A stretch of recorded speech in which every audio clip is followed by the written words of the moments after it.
চাফাও দেখি কিন্তু তোমালোকে এইটো শিকিবই লাগিব তাৰ আগত মই তোমালোকক 1 ঘণ্টামান প্ৰেক্টিচ টাইম দিম বেক কম্বিঙৰ সেইখিনি কৰিব জানিলেহে তোমালোকে বাকী এইবোৰ পাৰিবা সেইটোকেই তোমালোকে কৰিব লাগিব এই বেক কম কেনেকৈ টেকনিক কৰে কাৰণ এই পাৰ্টটো এতিয়া সোমাই গ'ল ন তুমি য'তেই এতিয়া বেক কম লাগিবই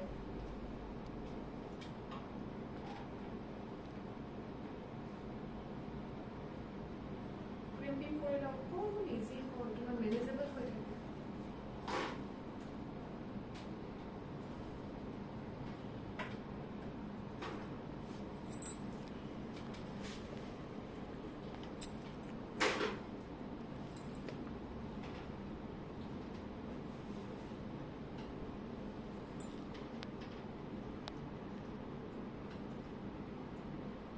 অকণমান জাগাটো দূৰ দিছে